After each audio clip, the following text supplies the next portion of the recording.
क्या है आध्यात्म? दर्शन, चिंतन धारा, विद्या या संस्कृति की परंपरागत विरासत। आध्यात्म दर्शन यानी जीवन का शाश्वत सत्य। मानव जीवन से जुड़े शाश्वत सत्यों को जानिए और समझिए उपासक डॉक्टर सोहन राज तातेड़ से हमारे खास कार्यक्रम आत्मविज्ञान में। आत्मविज्ञान यानी सही दृष्टि, सही सोच। भाई और बहनों, मातृशक्ति को नमन।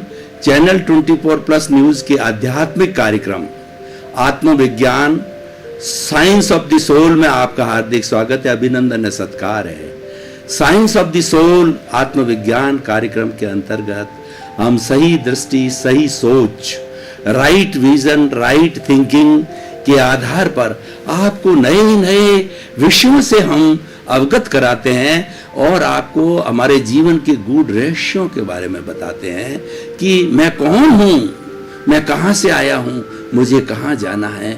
इस तरीके के गूढ़ रहस्य हम बताते हैं विभिन्न विभिन्न विषयों के माध्यम से और आपकी बिलीफ को राइट करते हैं। जब बिलीफ राइट हो जाती है तो व्यक्ति सही दिशा में चलता रहता, दिशा सही होती है तो गंतव्य की प्राप्ति करता है। तो आज इसी क्रम के अंदर हमने एक बहुत सुंदर प्राकृतिक विषय लिया है। आज का हमारा विषय है, जो हमारा का विषय है पर्यावरण संरक्षण। पहले हमें देखना है कि पर्यावरण किसे कहा जाता है। पर्यावरण का अर्थ होता है पूरा ब्रह्मांड, ये हमारा कॉस्मॉस, ये हमारी पृथ्वी, ये हमारा एनवायरनमेंट जिसके अंदर जी रहे हैं, ये सारा पर्यावरण कहलाता है।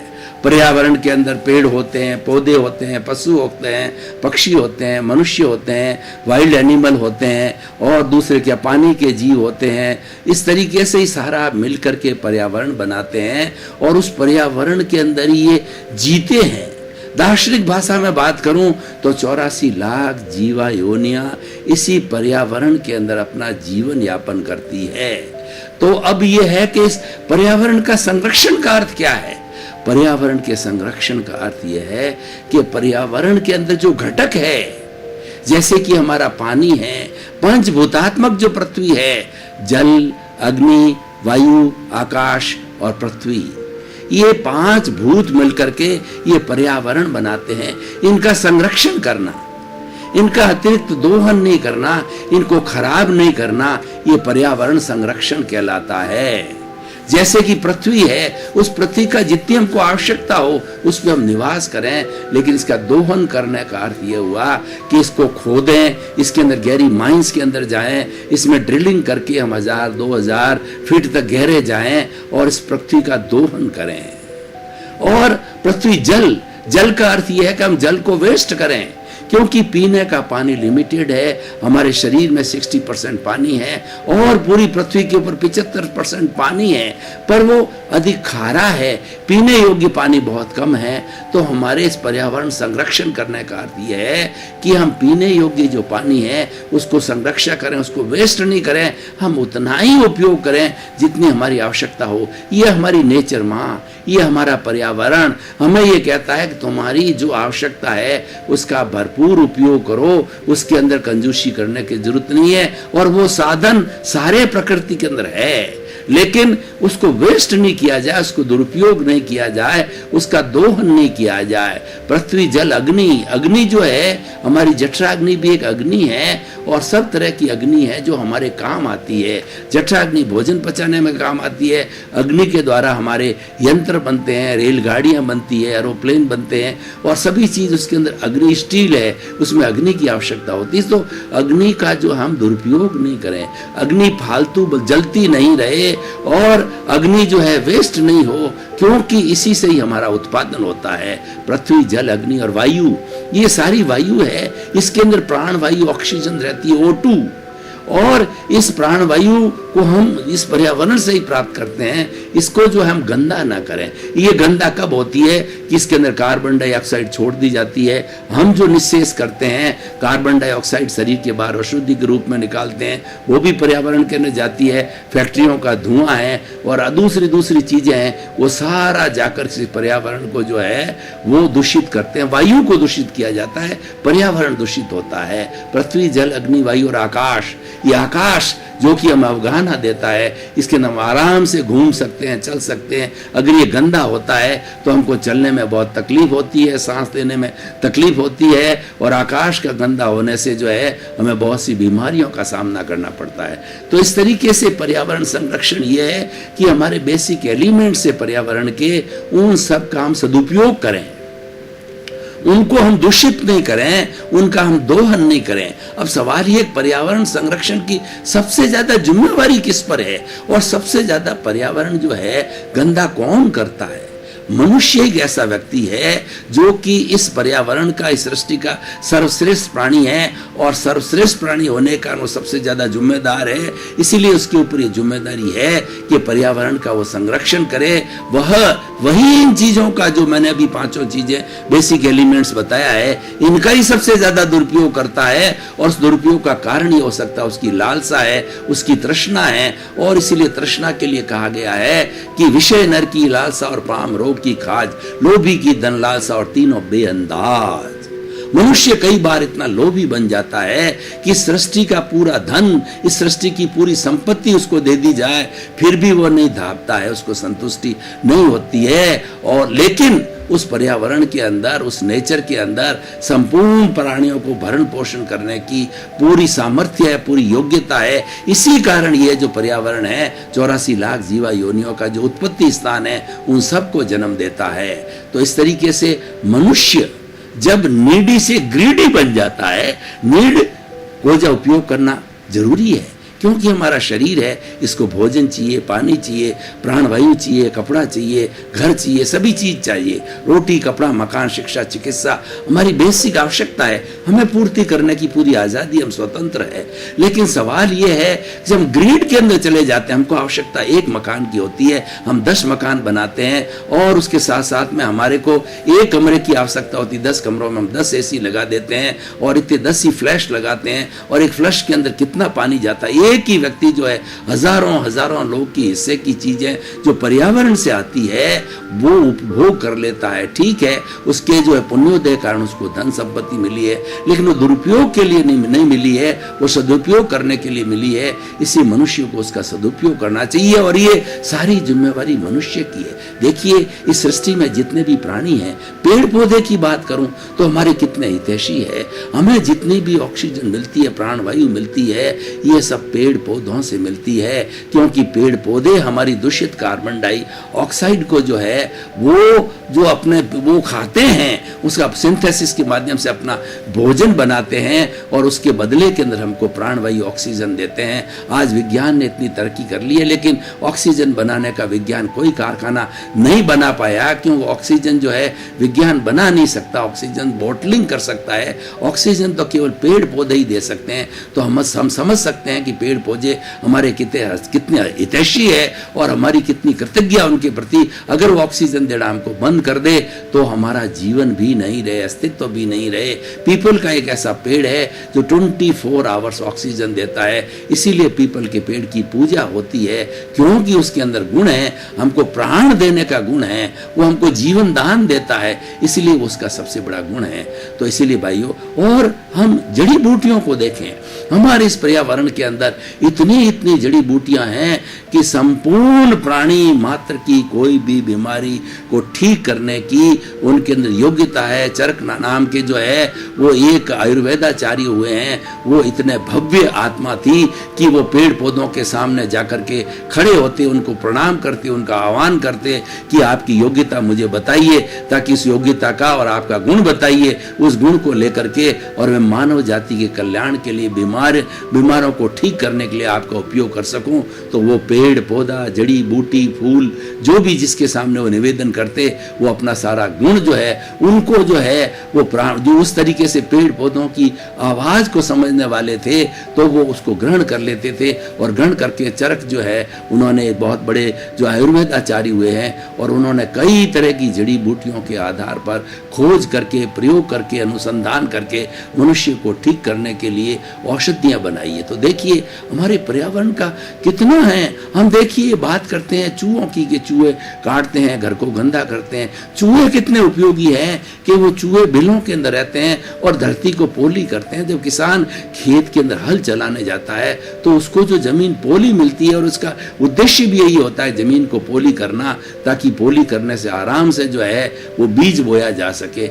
हर प्राणी, इस सृष्टि का हर प्राणी जो है इस जो पर्यावरण संरक्षण के लिए उपयोगी है, उनकी आवश्यकता है। आज बहुत सी प्रजातियां जो है वो गायब हो रही है, उनको मारा जा रहा है, और वातावरण दूषित से वो स्वयं मर गई है, और कुछ को जो इंसान ने मार दिया है।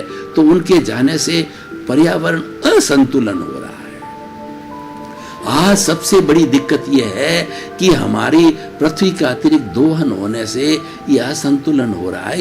इस असंतुलन का जो हमको परिणाम क्या भुगतना पड़ रहा है, हमको क्या पनिशमेंट भुगतना पड़ रहा है कि कहीं अतिवृष्टि होती है, कहीं अनावृष्टि होती है, और कहीं पर सुनामी आते हैं, कहीं पर भूकंप आते हैं, और कहीं पर जो हमारी संक्रामक रोग फैलते हैं, प्लेग है वगैरह है, दूसरे के ऐसे जो है वायरस आ गए हैं कि बहुत बड़ी बड़ी बीमारियां जो फैलाने लग गए हैं।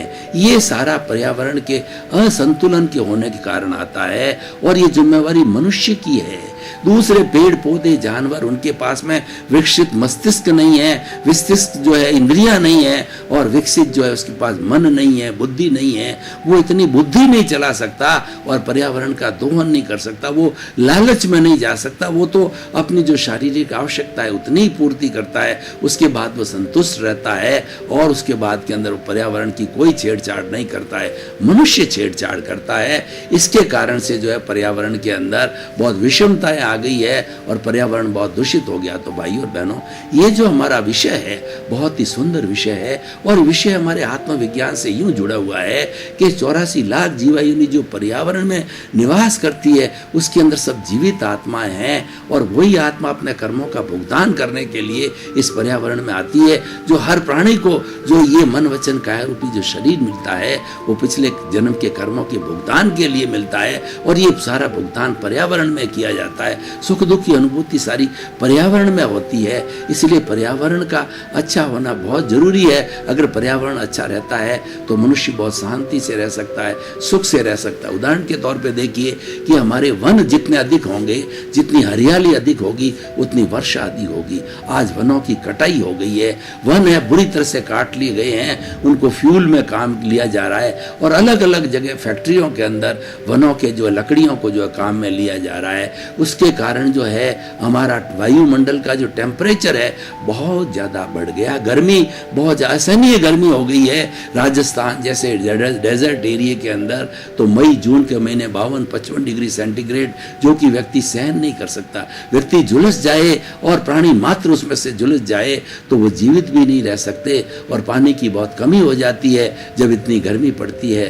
तो ऐसे समय कि ये क्यों हो रहा है? ये वनों के काटने से हो रहा है। इसीलिए हमें वनों को नहीं काटना चाहिए, हमें प्रकृति में छेड़छाड़ नहीं करनी चाहिए।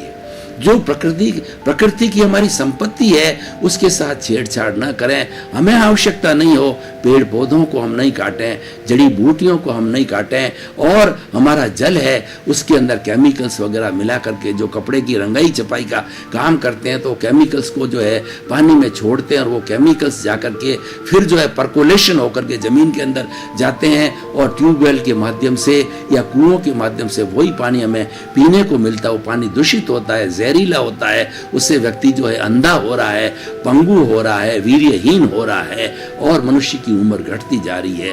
ये सारा पर्यावरण का। और दूसरा ये सोचना है कि ये पर्यावरण आज का नहीं है, पर्यावरण तो इटर्नल है। ये भविष्य काल में था, वर्तमान में है, और जो भूत भविष्य काल में रहने वाला है, और हमारी आने वाली जनरेशन है सारी इस पर्यावरण के अंदर जीवन यापन करेगी।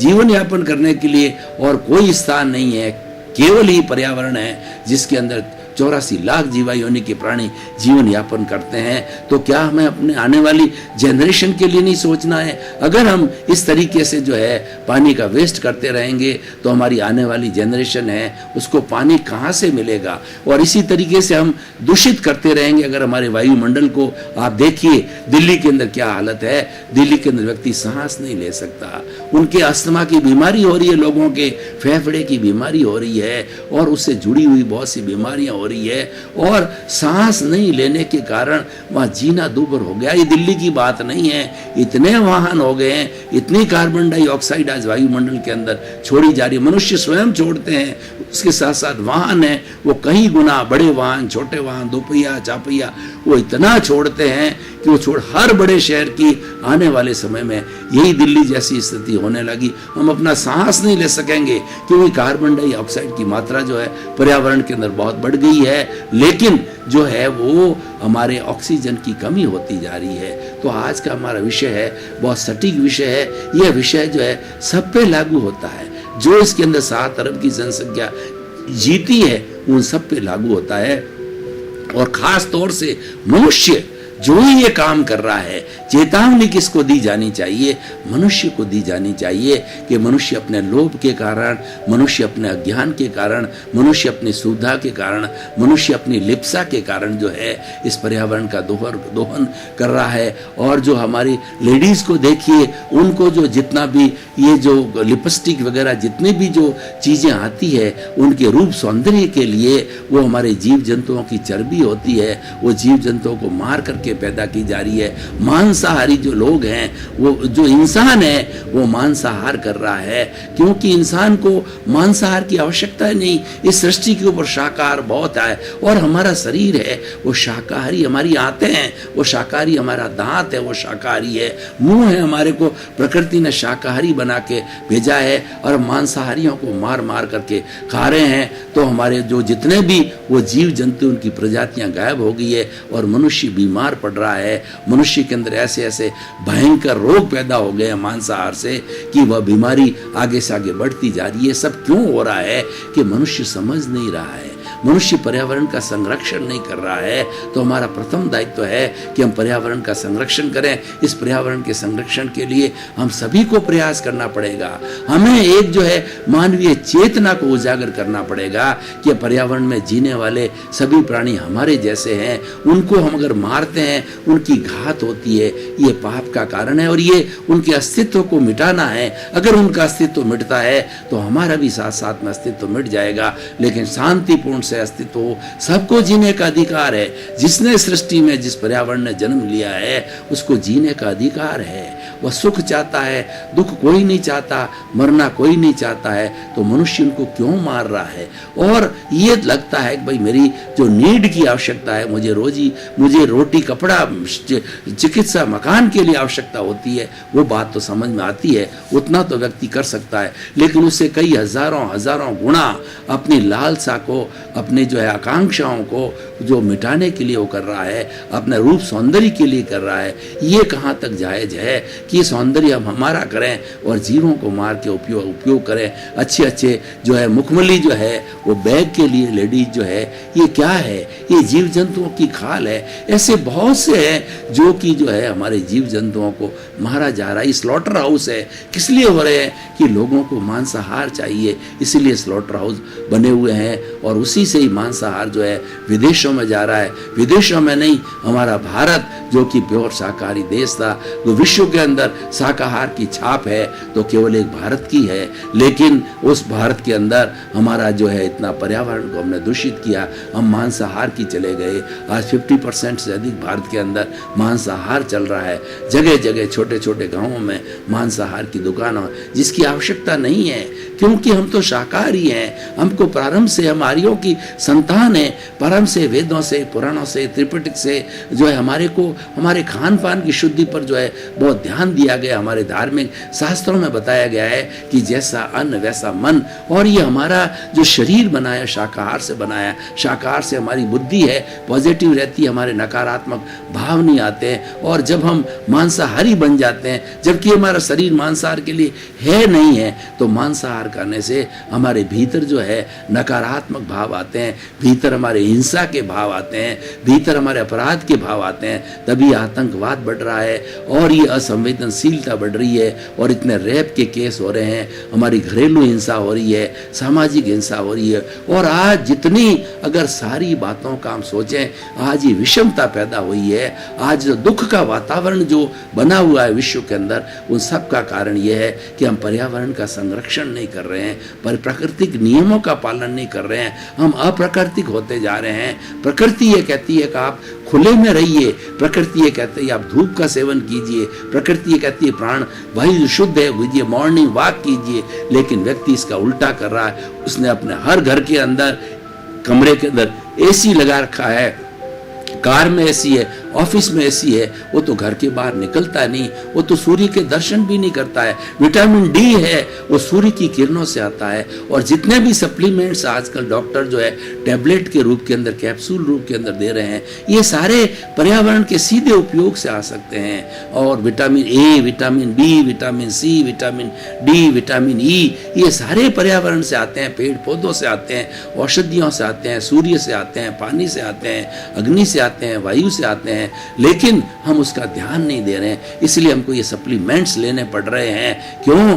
कि हम अप्राकृतिक हो गए, हम मॉर्निंग वॉक नहीं करते और हम जो है भोजन जो है हमारा सुपाच्य होना चाहिए उसका ध्यान नहीं देते, 24 आवर्स खाते रहते हैं। दूसरे प्राणियों को पर्यावरण के अंदर देखिए कि गाय को देखिए कि गाय जब भूखी होती है तो वो अलग अलग जगह से थोड़ा थोड़ा जो है उसके जो है ऊपर के घास को खा जाती है, वो जड़ से नहीं उखाड़ती है। और जब खा लेती है, कोई भी प्राणी पशु पक्षी जब उसका पेट भर जाता है तो जब तक उसका पेट खाली नहीं हो एक दाना भी भीतर नहीं डालता है, एक ग्रास भी भीतर नहीं डालता है। लेकिन मनुष्य एक ऐसा प्राणी है, आधी रात हो चाहे दिन हो, सुबह हो शाम हो, कोई अच्छी रसीली चीज देखी तो वो खा जाता है, चाहे भीतर अजीर्ण हो, चाहे गैस बन रही हो, चाहे आफरा चढ़ रहा हो, लेकिन वो रसनेन्द्रिय के वशीभूत होकर के वो खाता रहता है। तो ये जो सारा जो है ये पर्यावरण को विषमता देने का है, पर्यावरण के संरक्षण न होने के कारण हो रहा है। तो हमारा सबसे बड़ा आज दायित्व जागरूकता ये बढ़ाने की जरूरत है कि हर लेवल पे पर्यावरण को संरक्षण किया जाए और बच्चों को प्रारंभ से प्राइमरी स्कूल से पर्यावरण के बारे में बताया जाए, उसके संरक्षण के बारे में बताया जाए और उनको समझाया जाए कि आपको जितनी आवश्यकता हो उतने ही बेसिक 5 एलिमेंट्स का उपयोग करो, उससे अधिक जो है इनका पर्यावरण का दोहन न करें। और मनुष्य को भी रोजी रोटी कमाने के लिए और बहुत से तरीके हैं। आज तो विवश हो गई है सरकार, आज समाज विवश हो गया इको फ्रेंडली होने के लिए। उनको जो है पेपरलेस यूनिवर्सिटी चलानी पड़ रही है, पेपरलेस ऑर्गेनाइजेशन चलाने पड़ रहे हैं, पेपरलेस बैंक चलानी पड़ रही। क्यों? कि उस पेपर के अंदर सारे हमारे पेड़ पौधों की छालें पत्तों हैं उनका उपयोग किया जाता है। हमारा जितना पैकिंग मटेरियल है ये सब पेड़ पौधों के कारण होता है। बहुत सी चीजें हैं जो सीधी पर्यावरण से आती, क्योंकि हमारे पास में जो है हमारे जीवन यापन का जो सोर्स है मात्र एक पर्यावरण है। एक पर्यावरण से ही सब चीजें आती है, चाहे लकड़ी आओ, चाहे गोंद आओ, चाहे जो है कोई ये प्लास्टिक की चीजें आओ, कुछ भी चीज आओ, सब पर्यावरण से आती है। क्योंकि पर्यावरण ही हमारा माँ है, पर्यावरण ही हमारा बाप है और वही देता है, वही जन्म देने वाला है। तो आप देखिए कि जो हमको जन्म देती है माँ, क्या उसका संरक्षण करना हमारा दायित्व तो नहीं है? आज माँ करार रही है, हमारी पृथ्वी माँ कह रही है कि मुझको इतना जो है दोहन कर दिया है, मुझे इतना गंदा कर दिया कि मेरी आत्मा जो है तड़फ रही है। वो अपने बेटों से, अपनी संतान से, मनुष्यों से कहती है कि आप थोड़ा जागो, क्योंकि दूसरे प्राणी के बेचारे समझ नहीं है और वो तो दोहन करते ही नहीं, वो तो प्राणियों का दूषित करते ही नहीं, उनके पास में इतना विकसित दिमाग नहीं है, लेकिन करता मनुष्य है। तो बार बार वो मनुष्य को चेतावनी दे रही है, मनुष्य बीमार पड़ता है, उसके लिए उसको प्रकृति चेतावनी दे रही है। उसके बाल जो है सफेद हो जाते हैं काले से, आंखें कमजोर हो जाती है, इंद्रियां कमजोर हो जाती है, तो ये दिया जाता है तुम खाद्य संयम करो, भोजन का संयम करो, और ताकि कि हमारा पर्यावरण जो दूषित न हो। तो भाई और बहनों, हम आपको ये बताना चाहते हैं, आज हमारे आत्मविज्ञान के कार्यक्रम ने हमने पर्यावरण संरक्षण का ये कार्यक्रम क्यों लिया, क्योंकि इससे जुड़ा हुआ है ये हम व्यवहार और निश्चय, हमारा व्यवहार और निश्चय दोनों के संतुलन में विश्वास करते हैं। भाइयों, आपका बहुत बहुत धन्यवाद कि आप जो है ये आत्मविज्ञान कार्यक्रम देखते रहिए। आत्मविज्ञान कार्यक्रम के अंदर आपके जीवन को बदलने के सूत्र बनाए जाते हैं, आपका जीवन किस तरीके से अच्छा बने, सार्थक बने, और जो है वो आप इस मनुष्य जीवन को धन्य बनाए, उसके आप बहुत से सूत्र दिए जाते हैं, क्योंकि आत्मा से जुड़ा हुआ हमारा विषय है, ये पॉजिटिव थिंकिंग से जुड़ा हुआ है, ये राइट विजन राइट थिंकिंग से जुड़ा हुआ है, सही दृष्टि सही सोच से जुड़ा हुआ है, और इसके सेंटर के अंदर आत्मा है, आत्मविज्ञान है। जिस किसी कार्यक्रम के बीच के अंदर सेंटर में आत्मा रहती, तो निश्चित तौर से वह विषय, वह प्रवचन, वो टॉक बहुत ही जो है वो गुणकारी होती है। तो आपका जीवन मंगलमय हो, धन्य हो, आपके प्रति मंगल भावना शुभकामना। आत्मविज्ञान में आत्मविज्ञान यानी सही दृष्टि, सही सोच।